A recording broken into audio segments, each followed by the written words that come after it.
Hi bro, പുരാതന ഗ്രീസിനെ പറ്റി ചിന്തിക്കുമ്പോൾ നിങ്ങളുടെ മനസ്സിൽ എന്താണ് കടന്നു വരുന്നത്? ചുറ്റും ടെംപ്റ്റേഷൻ, നഗ്നമായ സ്റ്റാച്യൂസ്, ശരീര സുഖത്തെ സെലിബ്രേറ്റ് ചെയ്യുന്ന ഒരു സംസ്കാരം. പുറത്തു നിന്ന് നോക്കുമ്പോൾ ഇത് ഡിസിപ്ലിൻ പഠിപ്പിക്കുന്ന ഒരു ലോകമാണെന്നൊന്നും തോന്നില്ല. പക്ഷെ നിങ്ങൾക്കൊരു കാര്യം അറിയാമോ? അതേ ഗ്രീസിൽ നിന്നാണ് ലോകത്തിൽ തന്നെ ഏറ്റവും കൂടുതൽ സെൽഫ് കൺട്രോൾഡ് ആയിട്ടുള്ള ആളുകൾ വന്നിട്ടുള്ളത്.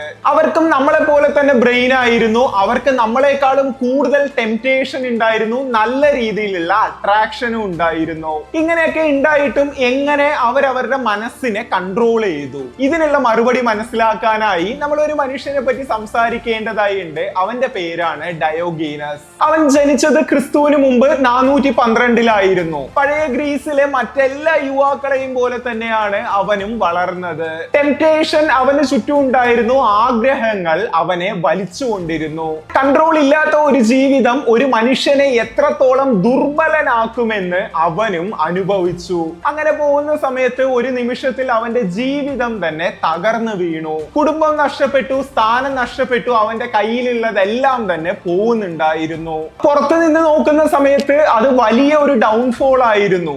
പക്ഷേ ജീവിതത്തിൽ പല ഡൗൺഫോളുകളായിരിക്കും പല സെൽഫ് റിയലൈസേഷനിലേക്ക് നയിക്കുന്നത്.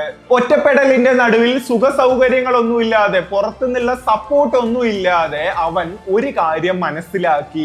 മിക്ക ആളുകളും അവരുടെ വികാരങ്ങളെ തോൽപ്പിക്കാനായിട്ട് ശ്രമിക്കുന്നത് അതിൽ നിന്ന് ഓടി ഒളിച്ചുകൊണ്ടാണ്. അതിൽ നിന്ന് മാറി നിൽക്കാൻ ശ്രമിക്കുകയാണ്, അതിനെ അവോയ്ഡ് ചെയ്യുകയാണ്, അതിനെ മൈൻഡിൽ നിന്ന് പുഷ് ചെയ്യാനായിട്ടാണ് ശ്രമിക്കുന്നത്. പക്ഷേ ഇവിടെ പ്രശ്നം എന്താണെന്ന് അറിയാമോ? എന്തിനെ കണ്ടാണോ നമ്മൾ ഓടുന്നത് അതിന് നമ്മുടെ മനസ്സിനകത്ത് ശക്തി കൂടും. നിങ്ങൾ ഒരുപാട് ഭയന്ന് അവോയ്ഡ് ചെയ്യുന്ന ഒരു കാര്യം നമ്മളുടെ ബ്രെയിനിന് ഇമ്പോർട്ടന്റ് ആയി തോന്നും. അങ്ങനെ അതൊരു ചെറിയ അർജാണെങ്കിലും ഒരു വലിയ ശക്തിയായി മാറുന്നുണ്ടാവും. ഡയോഗീനസിന്റെ ലൈഫിലും ഇങ്ങനെ ഒരു സിറ്റുവേഷൻ ഫേസ് ചെയ്ത സമയത്ത് അവൻ അതിൽ നിന്ന് ഒളിച്ചോടുകയായിരുന്നില്ല ചെയ്തത്.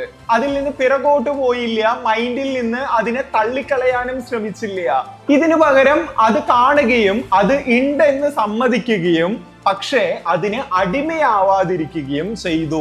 ഇവിടെയാണ് നമ്മളുടെ വീഡിയോയുടെ മുഴുവൻ ലെസനും തന്നെ ഒളിഞ്ഞിരിക്കുന്നത്. ലെസ്റ്റിനെ നിയന്ത്രിക്കുന്നത് അതിൽ നിന്ന് ഒളിച്ചോടുന്നതിൽ നിന്നല്ല. അത് ഉണ്ടെങ്കിലും ഞാൻ നിന്നെ ഭയക്കുന്നില്ല എന്ന് പറഞ്ഞ് നമ്മളുടേതായിട്ടുള്ള ആ ഒരു സ്റ്റാൻഡിൽ നമ്മൾ നിൽക്കുമ്പോഴാണ്, ഞാൻ നിനക്ക് കീഴടങ്ങുന്നില്ല എന്ന് ഉള്ളിൽ നിന്ന് നിൽക്കാൻ പഠിക്കുമ്പോഴാണ്. കാരണം ഒരു ഡിസയറിന്റെ പവർ എന്നുള്ളത് ആ ഡിസയറിലല്ല, അതിലേക്ക് നമ്മൾ നൽകുന്ന റിയാക്ഷനിലാണ്. ഒരു അർജ് വരുമ്പോ തന്നെ പലരും പാനിക് ആവുകയാണ്. ഇപ്പോ എന്ത് ചെയ്യും, ഞാൻ ഇനിയും ഫെയിൽ ആവുമോ?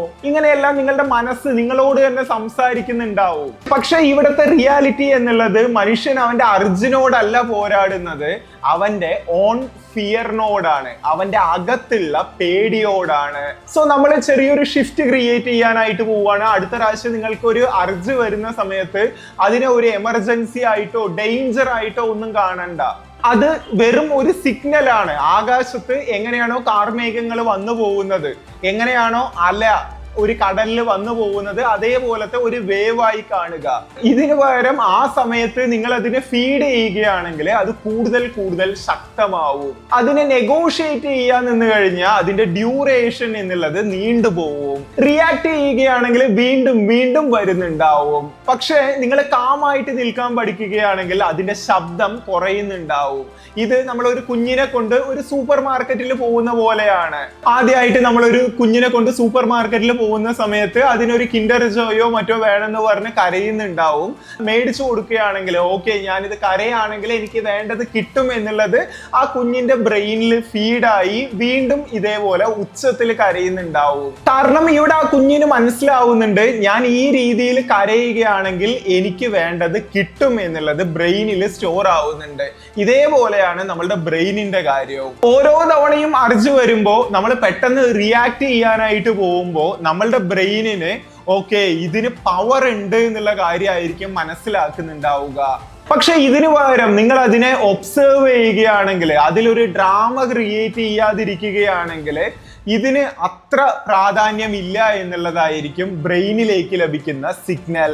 ഇവിടെ നിന്നാണ് റിയൽ ഫ്രീഡം എന്നുള്ളത് തന്നെ ആരംഭിക്കുന്നത്. ഇവിടെ നമ്മൾ മനസ്സിലാക്കേണ്ട ഏറ്റവും ഇമ്പോർട്ടന്റ് ആയിട്ടുള്ള ഒരു കാര്യമുണ്ട്. പലരും ലെസ്റ്റ് ഒക്കെ വരുന്ന സമയത്ത് അത് വേണ്ട എന്നുള്ള രീതിയിൽ പറഞ്ഞ് അവോയ്ഡ് ചെയ്യുന്നത് എന്തോ ഒരു നഷ്ടം പോലെയാണ് കാണുന്നത്. കാരണം എനിക്ക് ആ മൊമെന്റിൽ കിട്ടാൻ സാധ്യതയുണ്ടായിരുന്ന ഹാപ്പിനെസ്സിനെ, പ്ലഷറിനെ ഞാൻ മിസ് ചെയ്യാണ്, ഞാൻ അതിനെ വേണ്ടാന്ന് വെക്കുകയാണ്.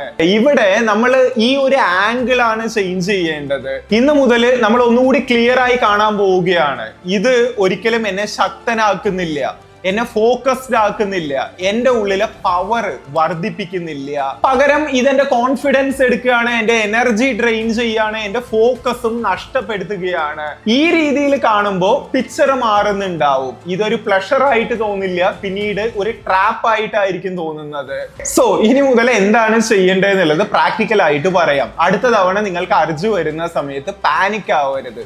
അതിനെ ഒന്ന് കാമായിരുന്നു ഒബ്സേർവ് ചെയ്യുക. അയ്യോ ഇത് വന്നല്ലോ, ഇനി ഞാൻ വീണ്ടും ഇതിലേക്ക് പോവല്ലോ എന്നുള്ള രീതിയിൽ പറഞ്ഞ് ടെൻസ്ഡ് ആവാതിരിക്കുക. അർജു വന്നിട്ടുണ്ട്, പക്ഷെ ഞാൻ ഇതിനെ കൺട്രോൾ ചെയ്യണം എന്നുള്ളതില്ല, പക്ഷെ റിയാക്ട് ചെയ്യാതെ ഞാനൊന്ന് ഒബ്സേർവ് ചെയ്യും. ഈ രീതിയിൽ ചിന്തിക്കുമ്പോൾ ഈ അർജു എന്നുള്ളത് ഏതാനും കുറച്ച് മിനിറ്റ് നേരത്തേക്ക് മാത്രമേ കാണുന്നുണ്ടാവുള്ളൂ. ഈ അർജ ഒരിക്കലും നമ്മളെ പിടിച്ചു നിർത്തുന്നുണ്ടാവില്ല. നമ്മളെ പിടിച്ചു നിർത്തുകയാണെങ്കിൽ മാത്രമേ അത് നിലനിൽക്കുന്നുണ്ടാവുള്ളൂ. ഈ ഒരു റിയലൈസേഷൻ വരുമ്പോൾ നമ്മളുടെ മനസ്സിൽ തന്നെ ഒരു വലിയ മാറ്റമായിരിക്കും വരുന്നുണ്ടാവുക. അങ്ങനെ ഓരോ തവണയും ഈ അർജു വന്ന് അതിനെ നമ്മൾ ഒബ്സേർവ് ചെയ്ത് നമ്മൾ അവിടെ ഫെയിൽ ആവാതെ ഇരിക്കുന്ന സമയത്ത് നമ്മളുടെ ഐഡന്റിറ്റി തന്നെ മാറുന്നുണ്ടാവും. നിങ്ങൾ ഇനി മുതൽ ടെംപ്റ്റേഷന്റെ ഇരയല്ല.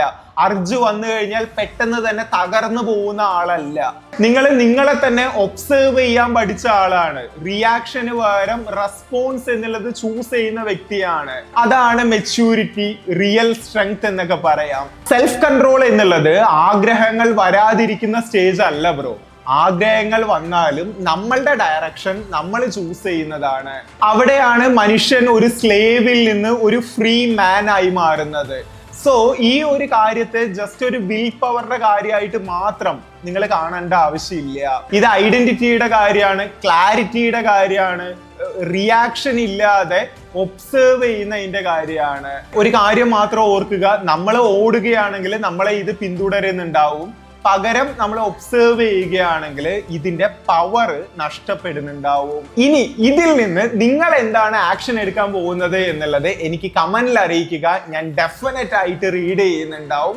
അതുപോലെ തന്നെ നിങ്ങൾക്ക് നിങ്ങളുടെ ഈ നോഫാപ്പ് ജേർണിയിൽ നിങ്ങളുടെ ലെസ്റ്റ് ഒക്കെ കൺട്രോൾ ചെയ്ത് ഒന്നുകൂടി മെന്റലി ഫോക്കസ്ഡ് ആവാനും ഡിസിപ്ലിൻഡ് ആവാനും ഒക്കെ ആയിട്ട് നമ്മളുടെ നോഫാപ്പ് കമ്മ്യൂണിറ്റിയിൽ ജോയിൻ ചെയ്യണമെന്ന് നിങ്ങൾ ആത്മാർത്ഥമായിട്ട് ആഗ്രഹിക്കുന്നുണ്ടെങ്കിൽ നിങ്ങൾക്ക് ജോയിൻ ചെയ്യാം. ജോയിൻ ചെയ്യാനുള്ള ലിങ്ക് കാര്യങ്ങൾ ഡിസ്ക്രിപ്ഷനിലും പിൻ കമന്റിലും ആയിട്ട് നൽകുന്നുണ്ട്. Anyway, thank you so much for watching. It's me Akshay. Stay grounded. Bye all.